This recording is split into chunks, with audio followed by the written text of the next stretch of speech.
Bonjour à toutes et à tous et bienvenue dans cette toute nouvelle vidéo d'Astronaut Sky. Aujourd'hui, nous allons voir prendre contact avec les aliens, c'est pour quand. C'est parti.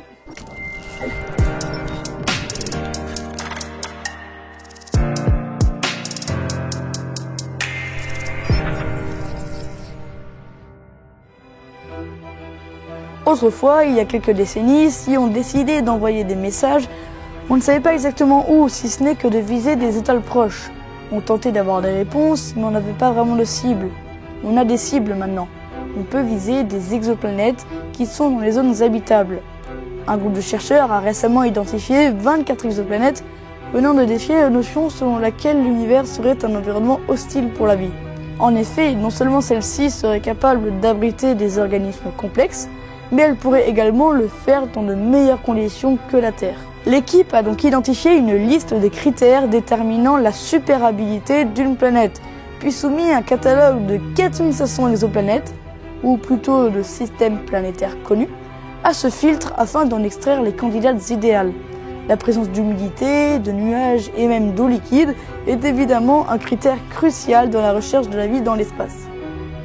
La candidate devra également être dotée d'une température de surface d'environ 5 degrés supérieure à celle de la Terre. Une condition certes invivable pour nous, mais idéale dans le développement de formes de vie complexes. Sur les 4500 exoplanètes analysées, 24 ont été retenues. Nous avons donc 24 destinations possibles pour notre message. Mais sachez avant tout que ce ne sera pas le premier message envoyé aux extraterrestres.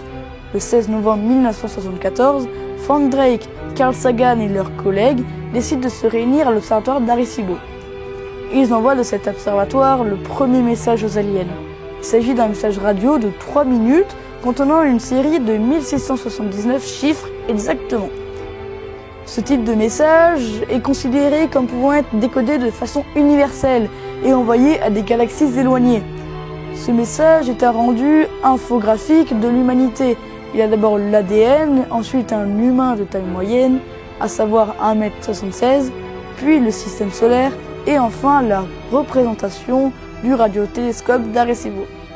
Pour l'instant, le message n'a parcouru que 0,2% de son trajet total, et donc arrivera à destination dans environ 40 millénaires. Je ne sais même pas si l'humanité aura survécu jusqu'à là. Donc nous avons déjà un problème qui s'oppose à nous. Le temps que mettra ce message à arriver à sa destination. Ça, nous ne pouvons rien y faire, à moins de choisir une destination relativement proche, telle que Proxima Centauri b, qui se situe à environ 4,2 années-lumière de la Terre. Donc le message mettra 4,2 ans à arriver à destination. Mais pour que le message ait plus de chances d'être intercepté par une forme de vie intelligente, il faut viser un endroit avec beaucoup plus d'étoiles et donc beaucoup plus de potentielles exoplanètes. Les amis d'étoiles sont donc nos cibles parfaites. Mais comme dit, ils sont souvent très éloignés de nous et donc la potentielle réponse nous parviendra dans bien trop de temps. Donc au final, nous sommes en capacité d'envoyer un message aux extraterrestres, mais le temps qu'ils reçoivent le message et nous envoient une réponse, l'espèce humaine sera déjà sûrement éteinte. Il va donc falloir qu'on trouve plus rapide encore que les ondes radio. Mais cela fera sûrement office d'une prochaine vidéo. Ciao.